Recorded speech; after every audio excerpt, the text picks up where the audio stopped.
शिवरायांच्या चरणी नतमस्तक होतो। तुम्हा आम्हा सर्वांना घटनेतून अधिकार देणारे डॉक्टर बाबासाहेब आंबेडकर यांना स्मरण करतो, वंदन करतो। आजच्या आपल्या नमन लोककला संस्थेच्या माध्यमातून जागर नमन लोककलेचा आणि सन्मान लोक कलावंतांच्या या कार्यक्रमाच्या निमित्ताने जेणे आता खऱ्या अर्थाने आपलं दुःख असेल, आपली कणखर भूमिका असेल आणि लोक कलाकारासाठी काय नक्की केलं पाहिजे हे जागरूकपणे ज्यांनी सांगितलं ते आदरणीय नमन लोककला संस्थेचे अध्यक्ष रवींद्रजी मटकर साहेब।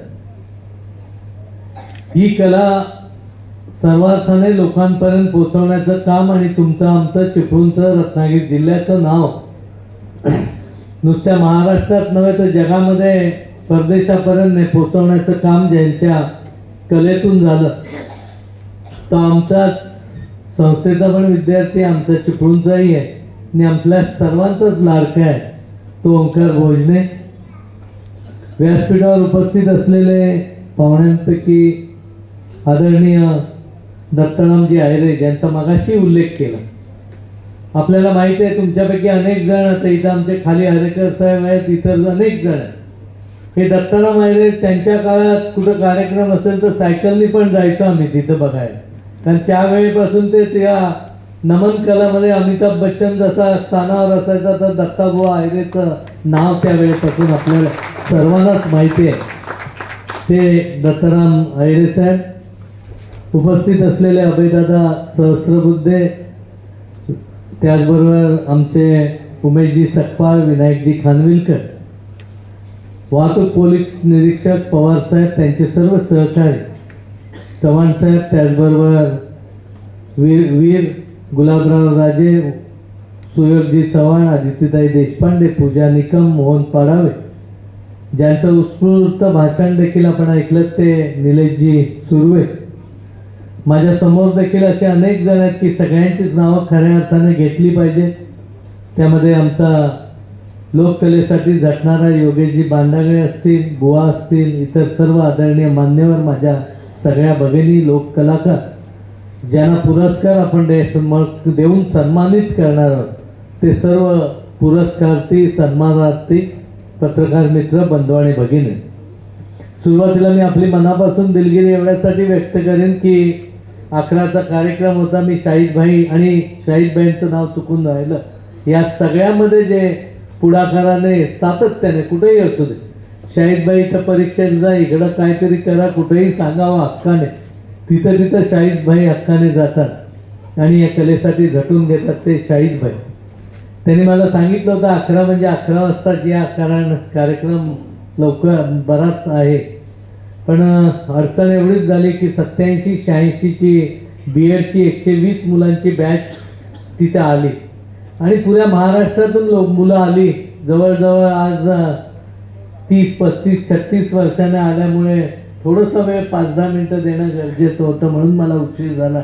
मी त्यांना कारणही ते सांगितलं। आज आपल्याला माहिती आहे लोककलेसाठी तुम्ही आम्ही सगळेजण झटतो, वेगवेगळ्या मार्गाने ही कला लोकांपर्यंत गेली पाहिजे, तिचा प्रसार झाला पाहिजे, प्रचार झाला पाहिजे, तिला शासन दरबारी न्याय आणि मान देखील मिळाला पाहिजे। मला नेहमीच एक आश्चर्य वाटत असतं की नमनामध्ये, खेळामध्ये, भारुडामध्ये काम करणारी मुलं दिवसभर जांभ्याचं काम करतात, दगडी उचलायचं करतात, कोण दौंडी काम करतं, कोण हमाली देखील करतं, दिवसभर हार्डवर्क करतात, रात्री घरी येतात, परत रात्री 7-8 वाजता जेवून म्हणा न जेवता म्हणा ट्रकाच्या हौद्यात किंवा वरच्या टपावर बसून ही मंडळी परत त्या कामाला, नमन कलाकाराला जात असतात।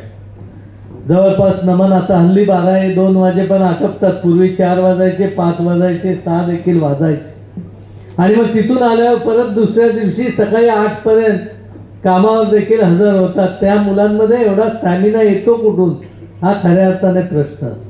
एवढं कष्टाचं काम करत असताना आज आपल्याला न्याय मागायला झगडावं लागतं, ही खऱ्या अर्थाने आपल्यासाठी खंत जरी असली, शोकांत थोडीशी असली तरी मी तुम्हाला खात्रीपूर्वक सांगतो या राज्याचे सांस्कृतिक मंत्री आता आशिषभाई शेलार साहेब, सुदैवाने कोकणातले त्यांनाही माहिती आहे. आपण लवकरात लवकर त्यांची एक वेळ घेऊन भेट घेऊया, त्यांच्या समोर हे सगळे विषय मांडूया. एकनाथ शिंदे साहेब असतील, अजितदादा असतील, यांच्या माध्यमातून या राज्याचे मुख्यमंत्री फडणवीस साहेबांपर्यंत आपला विषय नाही. कारण अनेक कलाला, ज्या कला कधी कोण बघत नाही अशांना देखील मानधन आज शासन देतंय. आणि माझं नमन आपलं एवढ्या चांगल्या पद्धतीने जागृतपणे आज तिचा लोककलेमध्ये समावेश करण्याचं काम मटकर साहेब आणि त्यांच्या सर्व सहकार्याने झटल्यामुळे झालेलं आहे. त्यामुळे या सगळ्यासाठी आपण लढा देण्याचं निश्चितपणे काम करू. मी असेल, उमेश असेल, अन्य सहकारी असतील, आम्ही सगळेजण नुसते नावापुरतं पाठीशी नाही किंवा तुम्ही पाठीशी राहाल म्हणून देखील पाठीशी नाही, तर ठामपणे पाठीशी राहून हा प्रश्न येत्या काही दिवसात सोडवण्यासाठी आपण सगळ्यांनी झटून प्रयत्न करायचे. आणि तुम्हाला निश्चितपणे खात्री देतो, काही झालं ते हा प्रश्न सोडवल्याशिवाय आम्ही गप्प बसणार आणि तो सोडवणार. पण ही जशी एक बाजू आहे तशी काही गोष्टींची काळजी देखील आपल्याला घ्यावी लागेल. काल परवा एक 6 महिन्यापूर्वी देवरुखची आमची एक वाडी आहे, त्या वाडीचा एक कलाकाराचा जस्ट ट्रकमधून पडून ॲक्सिडेंट झाला, कुटुंब पूर्ण उघड्यावर आलं. आता हे उघड्यावर आल्यावर काय करणार हा प्रश्न असतो. थोडीफार मदत इकडून तिकडून करतो. आपल्यालाही माहिती आहे की राजकारणात असल्यामुळे प्रत्येक जण भेटायला जात असतो.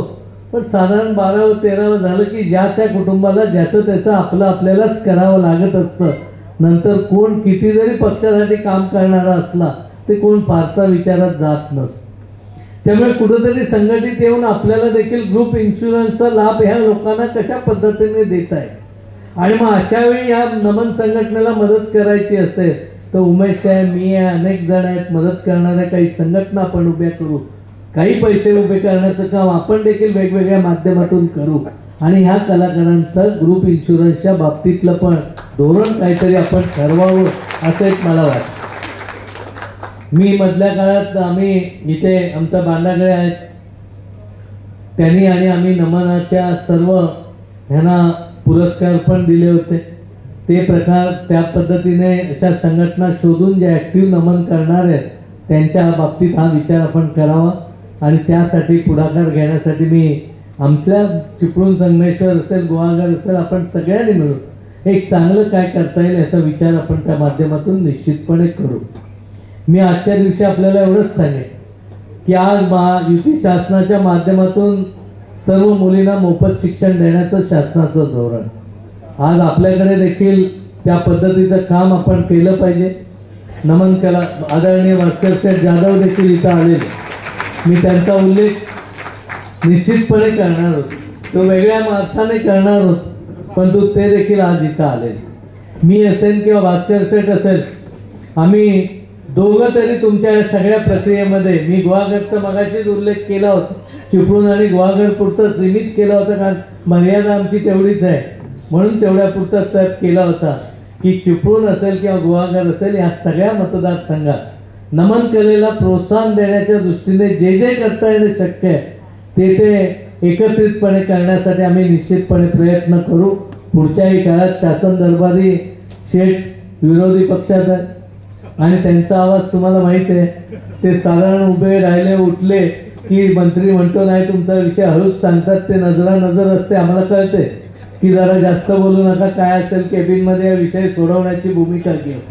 त्यामुळे हा विषय मांडण्याची भूमिका त्यांनी निश्चितपणे घेतल्यानंतर त्याला न्याय देण्याचं काम देखील त्या माध्यमातून आपल्या सगळ्याला शासन दरबारी होईल हा विश्वास तुम्हाला या निमित्ताने देतो. ज्या गोष्टी करायच्या त्या आपण निश्चित चांगल्या पद्धतीने करू. शिक्षणाच्या बाबतीत या कलाकारांची मुलं शिकली पाहिजे, त्यासाठी काम केलं पाहिजे.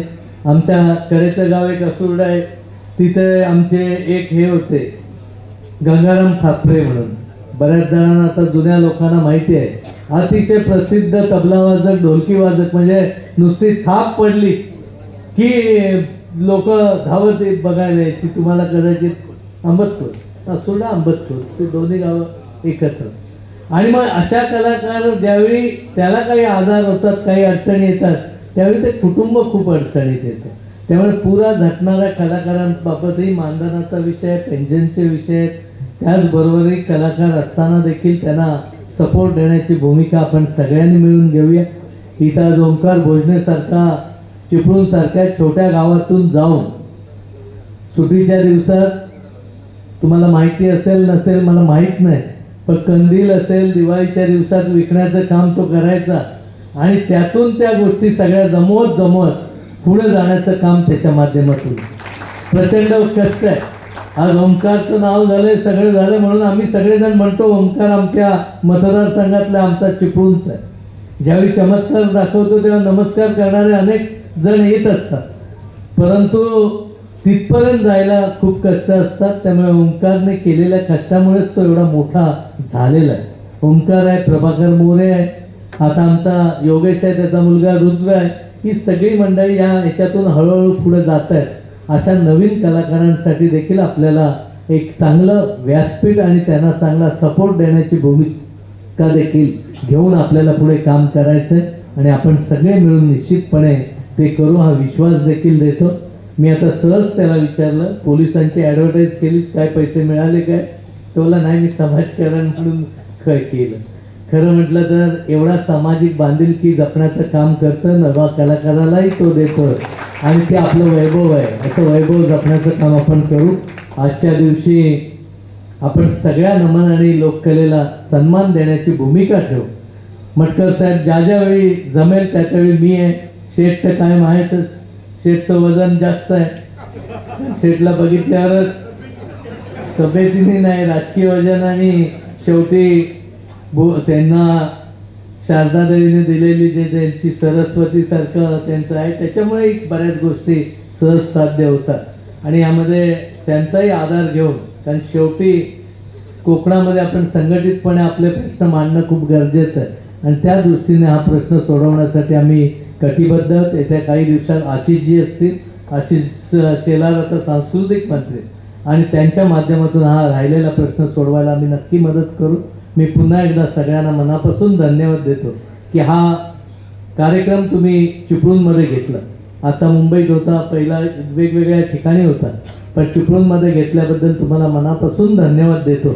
आणि पुढच्या काळात देखील शेठ आपल्याला एक जबाबदारीपूर्वक करावं लागेल की नमन महोत्सव वगैरे होता तो कुठेतरी गोवागरनं ते चिपळूणला व्हायला, दरवेळी एकाच ठिकाणी नको. त्या बाबतीत आपल्याला भूमिका घेऊन कुठच्या ना कुठच्या गावात आपल्या इकडे वेगळ्या भागात घेण्याची भूमिका आपण निश्चितपणे घेऊ आणि तसं काम करू. मी सगळ्यांना शुभेच्छा देतो. हा महोत्सव करण्यामध्ये आमचे केरडकर साहेबांनी खूप मेहनत घेतलेली आहे, त्यांनाही धन्यवाद देतो. त्याच्याबरोबर असलेले सर्व सहकारी यांनाही खूप खूप धन्यवाद देतो आणि मटकर साहेबांनाही विश्वास देतो की आम्ही कायम सगळेजण तुमच्या सोबत या विषयात असू. धन्यवाद.